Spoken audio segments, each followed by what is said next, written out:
So I've received many messages from people asking for tips and advice to break into data science.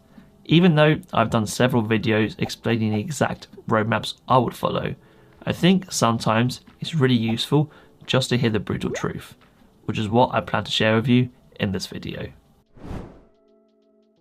I often get asked, is platform A better than platform B? Or is course X better than course Y? And I always say the same thing, it doesn't matter. Any large course provider or popular course will teach you the exact same things, particularly at the entry level. And the time you spend thinking which course should I choose is much better spent actually doing the work, because that's what's going to get you ahead. In a similar fashion, people always ask me what kind of projects they should do. And again, it doesn't matter. Just choose a project you like the look of and start.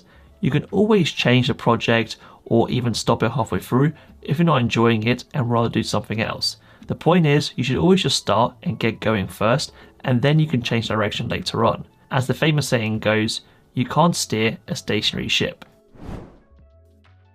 A few years ago, you could take some online data science certification and probably land a job within a few months. However, that's just not the reality anymore. Online certifications are really useful for teaching you the data science and machine learning content, which is invaluable. However, they will very unlikely get you hired nowadays, particularly with the tough job market that we're in. You must do a lot of extra work, like marketing yourself, doing projects, and creating an online portfolio, just to get that edge over other applicants. You have to work harder now, and that's just the brutal truth. I know saying work harder is not really helpful, and I'm not promoting a grind mentality, but you kind of have to put in more effort than you used to in order to get that first data science role. This is because the supply of data scientists has been increasing exponentially, whereas the demand just hasn't been keeping up. And so because more people want to be data scientists, you have to do more work and more things to really separate yourself from the crowd. This means that if you have a full-time job, you're going to have to study in your evenings after work or on weekends. If you're a university student, you're going to have to do data science courses alongside your university work. Sacrifices will need to be made, and you'll probably need to do this for several months before you can even apply for your first job, maybe even a year in some cases. I understand that this may not be feasible for everyone, and I completely get it. However, if data science is a career that you're really passionate about, sacrificing a few months or a year, in my opinion, is totally worth it for decades for a profession that you really love.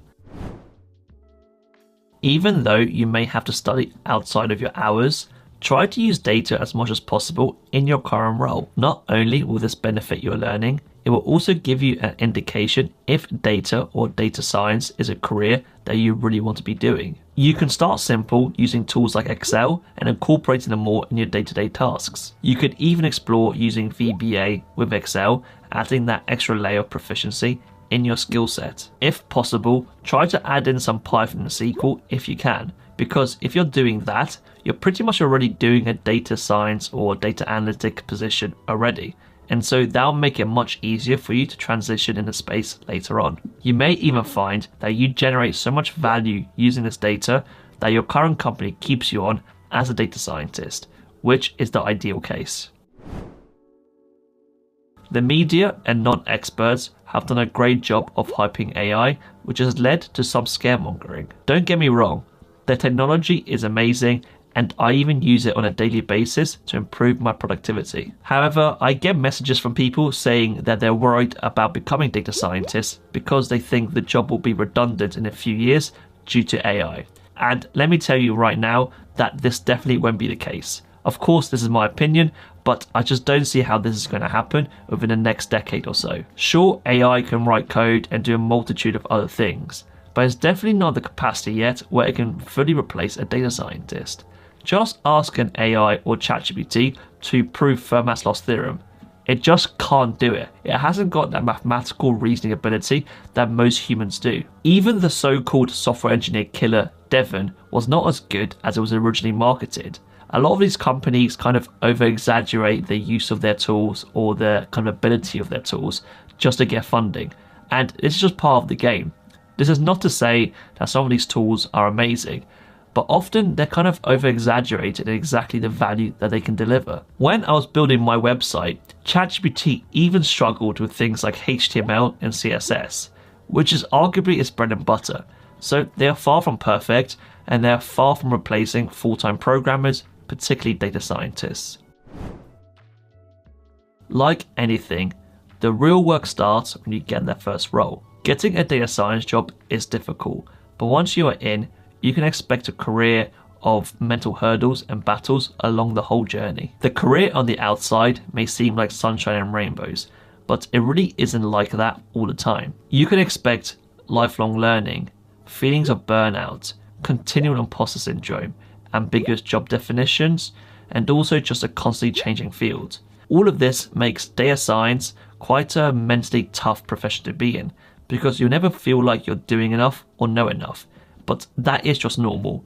And these feelings will kind of get easier, or you learn to deal with them more as you progress in your career. But if these things are something that you don't want to feel like or experience, then data science is probably not the career for you. All of these things I just mentioned are not meant to discourage you from wanting to become a data scientist. It's just to be completely transparent about what you can expect. If you want more data science advice like this, then check out my weekly newsletter, Dishing the Data. I send it every Monday morning, and it's all about my thoughts and experiences as a practicing data scientist. If that sounds interesting, I'll leave a link in the description below for you to check it out.